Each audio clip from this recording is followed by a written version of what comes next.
Assalamualaikum warahmatullahi wabarakatuh. Perkenalkan, nama saya Alvin Lantena dari kelas Akuntansi G, mata kuliah Kewargaan Negara. Sini saya akan menjelaskan tentang materi dasar perkembangan dan implementasi demokrasi serta wawasan Nusantara. Berikut adalah penjelasannya. Oke, baik. Yang pertama ada 1, dasar perkembangan dan implementasi demokrasi. A. Pengertian demokrasi. Demokrasi menjadi kosakata umum bagi siapa saja yang hendak menyatakan pendapat. Kalangan awam hingga kalangan cendekiawan menggunakan demokrasi dengan pengertian masing-masing. Berbeda dengan masa lalu, demokrasi kini sudah menjadi milik semua orang dengan pemahaman yang berbeda-beda. Seperti halnya agama, demokrasi banyak digunakan dan diungkapkan dalam perbincangan sehari-hari, tetapi banyak juga disalahpahami, bahkan seringkali dikontraskan dengan agama. Padahal prinsip-prinsip moral agama dapat bertemu dengan nilai-nilai demokrasi. Artinya, demokrasi secara etimologis terdiri dari bahasa Yunani yang terdiri dari 2 kata, yaitu demos yang berarti rakyat atau penduduk di suatu tempat, dan kratein atau kratos yang berarti kekuasaan atau kedaulatan. Gabungan 2 kata tersebut mempunyai arti suatu sistem pemerintahan dari rakyat, oleh rakyat, dan untuk rakyat. Kemudian berdasarkan beberapa pendapat di atas, dapat disimpulkan bahwa hakikat demokrasi adalah peran utama rakyat dalam proses sosial dan politik. Dengan kata lain, pemerintah demokrasi adalah pemerintah di tangan rakyat yang mengandung pengertian 3 hal, yaitu pemerintahan dari rakyat, government of the people, pemerintahan oleh rakyat, government by the people, dan pemerintahan untuk rakyat, government for the people. Seperti halnya konsep dasar demokrasi yang disampaikan Abraham Lincoln. Pertama, pemerintahan dari rakyat mengandung pengertian bahwa suatu pemerintahan yang sah adalah suatu pemerintahan yang mendapatkan pengakuan dan dukungan mayoritas rakyat melalui mekanisme demokrasi, pemilihan umum. Pengakuan dan dukungan rakyat bagi suatu pemerintahan sangat penting, karena dari legitimasi politik tersebut pemerintah dapat menjalankan roda birokrasi dan program-programnya sebagai wujud dari amanah yang diberikan oleh rakyat kepadanya. Kemudian berikutnya yang kedua, pemerintahan oleh rakyat memiliki pengertian bahwa suatu pemerintah menjalankan kekuasaannya atas nama rakyat, bukan atas nama dorongan pribadi, elit negara, dan citlit birokrasi. Selain pengertian ini, unsur kedua mengandung pengertian bahwa dalam menjalankan kekuasaannya, pemerintah berada dalam pengawasan rakyat. Berikutnya yang ketiga, pemerintahan untuk rakyat mengandung pengertian bahwa kekuasaan yang diberikan oleh rakyat kepada pemerintah harus dijalankan untuk kepentingan rakyat. Kepentingan rakyat umum harus dijadikan landasan utama kebijakan sebuah pemerintahan yang demokratis. Terbentuknya pemerintahan demokratis melalui mekanisme pemilu demokratis. Negara kewajiban untuk membuka saluran-saluran demokrasi. Saluran demokrasi baik formal maupun non-formal seperti media televisi, taman stasiun radio, dan lain-lain. Sarana publik ini dapat dipergunakan oleh semua warga negara yang ingin menyalurkan pendapatnya secara aman dan bebas, yang dijamin oleh undang-undang yang dijalankan oleh aparatnya yang adil. Selanjutnya, keberhasilan demokrasi ditunjukkan oleh sejauh mana demokrasi dijadikan prinsip dan acuan hidup bersama antar warga dengan negara-negara yang dijalankan dan dipatuhi oleh kedua belah pihak. Menjadi demokratis membutuhkan norma dan rujukan praktis serta teoritis dari masyarakat yang telah maju dengan demokrasi. Pandangan hidup berstandar pada bahan-bahan yang telah berkembang dengan pengalaman praktis. Negara yang demokratis telah mapan. Menurut cendekiawan Nurcholis Madjid, Setidaknya ada 6 norma atau unsur pokok yang dibutuhkan oleh tatanan masyarakat yang demokratis. Pertama, kesadaran dan pluralisme. Kesadaran dan kemajemukan yang harus ditanggapi secara positif. Pengakuan akan kenyataan perbedaan harus diwujudkan dalam sikap dan perilaku menghargai dan mengakomodasi beragam pandangan dan sikap orang dan kelompok lain sebagai bagian dalam kewajiban warga negara dan negara untuk menjaga dan melindungi hak orang lain untuk diakui keberadaannya. Yang kedua, musyawarah. Semangat musyawarah mengharuskan kesadaran dan keinsyafan warga negara untuk secara tulus menerima kemungkinan untuk melakukan negosiasi dan kompromi-kompromi sosial politik secara damai dan bebas dalam setiap keputusan bersama. Selanjutnya, yang ketiga, cara haruslah sejalan dengan tujuan. Demokrasi pada hakikatnya tidak hanya sebatas pelaksanaan prosedur demokrasi, yaitu pemilu atau aturan mainnya, tetapi harus dilakukan secara satuan dan beradab, yakni melalui proses demokrasi yang dilakukan tanpa pemaksaan, tekanan, dan ancaman dari siapapun dan oleh siapapun, tetapi dilakukan secara sukarela, dialogis, dan saling menguntungkan. Yang keempat, norma kejujuran dan kemufakatan. Masyarakat yang demokratis dituntut kejujuran untuk mencapai kesepakatan yang memberikan keuntungan bersama.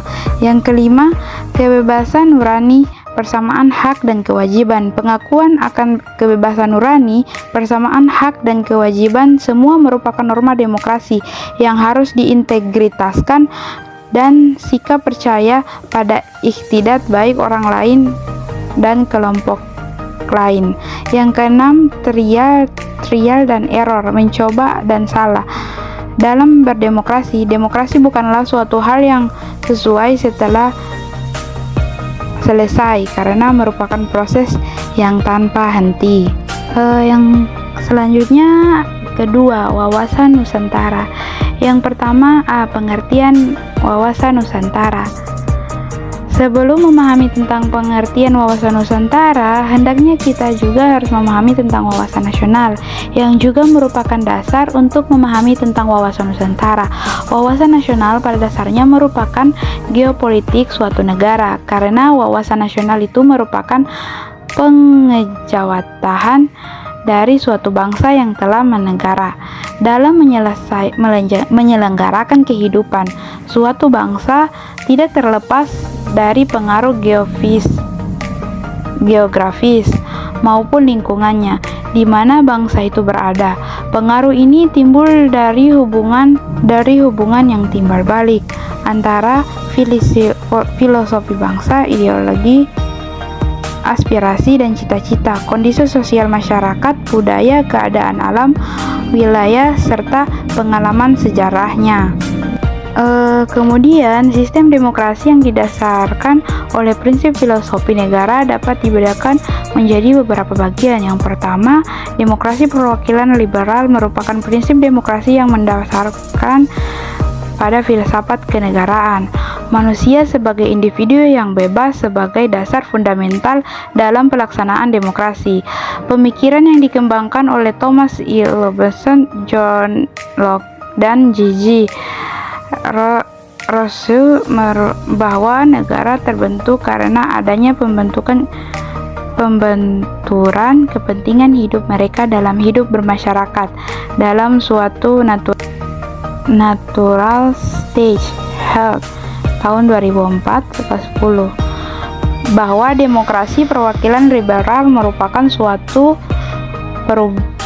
perbaruan kelembagaan pokok untuk mengatasi problem keseimbangan antara kekuasaan memaksa dan kebebasan. Yang kedua, demokrasi suatu partai dan komunisme.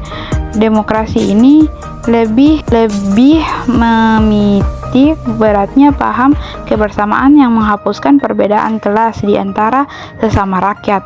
Kelebihan demokrasi ini adalah kesenjangan ekonomi lebih kecil dan menjunjung tinggi persamaan dalam bidang ekonomi. Berikutnya ada 3 faktor yang menentukan wawasan nasional, yang pada dasarnya merupakan suatu lingkungan strategis yang berpengaruh bagi suatu bangsa tersebut. Adapun faktornya yaitu yang pertama bumi atau ruang, space, di mana bangsa itu ada. Yang kedua jiwa, tekad dan semangat memanusianya atau rakyat dari bangsa tersebut. Yang ketiga lingkungan atau alam di sekitarnya. Dengan demikian, yang dimaksud dengan wawasan nasional adalah cara pandangan suatu bangsa yang perwujudannya ditentukan oleh proses interdasi dari bangsa itu dengan lingkungan sepanjang sejarahnya, dengan kondisi objektif geografis untuk kebudayaan sebagai kondisi subjektif, serta idealisme sebagai aspirasi dari bangsa yang merdeka, berdaulat, dan bermartabat. Jadi wawasan Nusantara adalah suatu cara pandang atau cara penglihatan atau cara tinjau suatu bangsa, dalam ini bangsa Indonesia terhadap dirinya sendiri dan lingkungan, dapat eksistensinya dalam pergaulannya dunia dan dalam pembangunan di lingkungan nasional, regional, dan global. Kemudian B. Hakikat dan tujuan dan fungsi wawasan Nusantara. Wawasan Nusantara pada hakikatnya adalah persatuan dan kesatuan dalam segenap aspek kehidupan nasional. Dengan demikian, konsep dasar wawasan Nusantara memiliki ciri-ciri pokok, yaitu sebagai berikut. Yang pertama, mawas ke dalam dengan upaya mewujudkan segenap aspek kehidupan bangsa dan negara. Yang kedua, mewujudkan suatu persatuan dan kesatuan yang menunggal dan utuh menyeluruh antara wadah, isi, dan tata laku. Yang ketiga, mawas keluar menampilkan wibawa sebagai wujud sikap kesatuan, persatuan, dan kebulatan wadah, isi, dan tata laku. Yang berikutnya ada secara lebih luas tujuan dari wawasan Nusantara itu sendiri meliputi satu tujuan ke dalam, yaitu mewujudkan kesatuan dalam segenap aspek kehidupan nasional yang meliputi aspek alamiah dan aspek sosial. Yang kedua, tujuan keluar, yaitu ikut serta mewujudkan kesejahteraan, ketertiban, dan perdamaian bagi seluruh umat manusia.